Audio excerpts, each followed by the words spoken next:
Hay un refrán muy conocido que dice, vísteme despacio que voy deprisa. Y el gobierno tiene que aplicárselo porque en toda esta controversia de la impugnación de la transacción, o más bien del acuerdo con Luma, el gobierno anda diciendo que ya está hablando con posibles sucesores, que tienen conversaciones confidenciales, que ya hay más de una o dos compañías interesadas y que están intercambiando información. Y este proceso va a ser bien complicado y va a ser bien complejo y está regulado por varias leyes. Pero antes de eso, vamos a repasar ¿qué fue lo más importante que ocurrió en el día de ayer aquí en Puerto Rico? Vamos con el reportaje. El sistema eléctrico no ha mejorado con la celeridad ni la consistencia que Luma prometió y que nos mintió.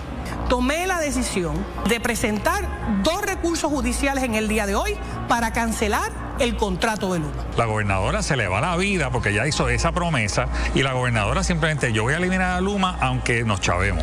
Eso es un proceso que va a atrasar muchísimo lo que son los proyectos de reconstrucción del sistema eléctrico de Puerto Rico. Aquí se van a ir de brazos caídos, van a empezar a renunciar, se van a ir. Esto no es una acción contra los empleados de Luma. Lo que queremos es que se restablezca el marco contractual en donde haya métricas y haya una salida ordenada de Luma. Estamos teniendo conversaciones con varias compañías privadas que sí están interesadas en entrar aquí. Hablando de... Si tú tuvieras una fila de gente que quiere venir a operar el sistema decadente de Puerto Rico, tú no le tienes que estar pidiendo a los tribunales, dame un año para yo buscar a alguien que quiera venir aquí. ¿Cuánto nos va a costar esto? Eso no está dispuesto en el contrato de cuánto como tal va a costar. Ya de por sí, los incumplimientos crasos de Luma le cuestan y le cargan al pueblo de Puerto Rico. Mientras dicen una cosa al país, en la prensa, en los medios, lo que presentan en los tribunales es otra cosa completamente distinta. No contiene ni una sola alegación de incumplimiento de contrato de Luma. Yo creo que esto es una demanda precipitada y creo que responde a un impulso político de la gobernadora de tratar de reposicionarse frente a lo que fue un golpe a su figura como líder de una administración frente ¿verdad?, a la gestión de la exsecretaria del DACO. Bueno, más allá de la narrativa de lado y lado, la realidad es que al menos ya esta controversia está en los tribunales, que es donde se va a resolver finalmente todas estas disputas. Ahora bien, usted que está en su casa, mire, tiene que estar tranquilo y tener mucha paciencia porque va a ser un proceso bastante prolongado y bastante complicado.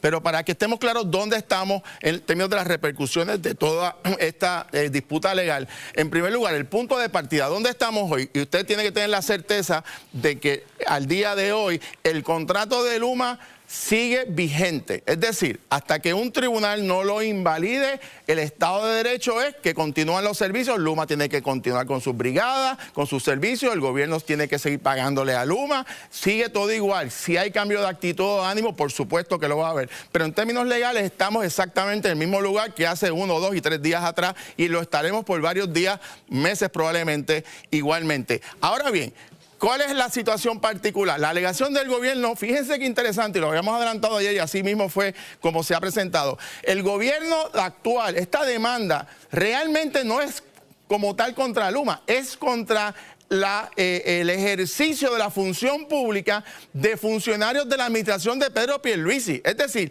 el gobierno actual está demandando acciones e impugnando acciones del propio gobierno, pero bajo el mandato de Pedro Pierluisi. Hay quien plantea que esto es una secuela de la primaria, sabe Dios, pero la realidad es que esa es la realidad. Se está pidiendo que se invalide un documento, una carta que tramitó la administración de Pedro Pierluisi en las agencias del pasado cuatrenio. El gobierno reclama que esa carta de extensión de la relación contractual es nula y por consiguiente el contrato pues también es nulo. La gran pregunta es si todo es nulo, entonces, ¿cómo el gobierno le está pidiendo a Luma que se quede por un año? Y ya mismo le explico a qué se debe esto.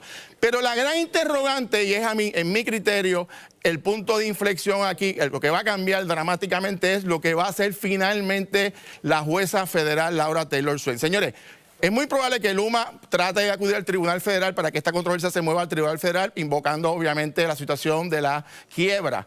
Si la jueza federal determina que va a asumir el control de este caso, si lo va a transferir al Tribunal Federal, indudablemente son malas noticias para el gobierno. Pero si la jueza federal hace lo mismo que hizo en el caso de Daco, que es decir, no voy a entrar en eso en ese momento, la realidad es que deja a Luma a su suerte. Por eso es que existe esta posibilidad, y aquí lo han mencionado varios analistas, varios abogados expertos, la posibilidad de un síndico del Tribunal Federal.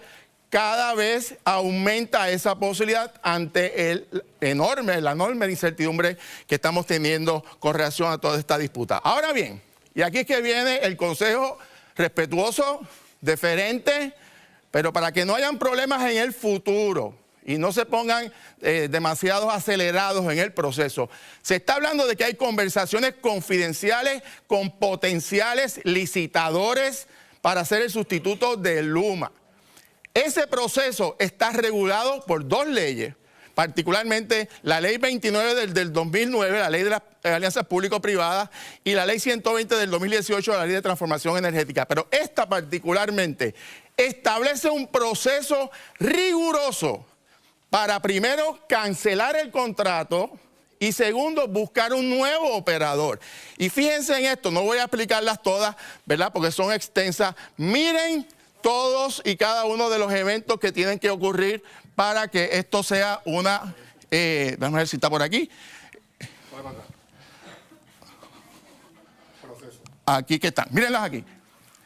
15 pasos, 15 acciones que tiene que hacer el gobierno para llegar a identificar y contratar a un nuevo operador. Primero hay que cancelar el contrato, ponerle una fecha de salida. Hay que activar un comité que está a cargo de buscar propuestas.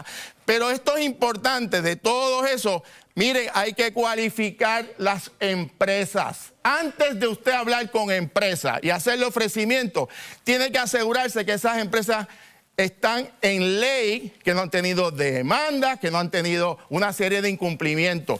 Además, tiene que recibir propuestas en igualdad de condiciones, señores. Esto es un proceso de licitación de competencia. Y cuando el proceso es confidencial, no es ahora antes, es cuando se inicia el proceso de conversaciones con la compañía seleccionada, que entonces fue lo que ocurrió con Luma, y luego de eso viene la aprobación del contrato y todos los demás procedimientos que tiene que darse con la aprobación de la gobernadora y la Asamblea Legislativa. En síntesis, señores, primero tienen que cancelar el contrato, probar que tienen razón, y luego iniciar un proceso formal de conformidad a la ley, de competencia, y que se siga estrictamente lo que dice la ley. Ya estas conversaciones privadas, ya verán, en cuestión de meses se van a empezar a preguntar quién habló, quién coordinó las reuniones, qué cabildero está detrás. Cuidado, hagan las cosas como Dios manda, y esta es la ley. Tienen que seguirla estrictamente, y lo primero que hay que resolver es si el gobierno puede convocar una licitación sin todavía haber sacado a Luma del panorama. Pasamos.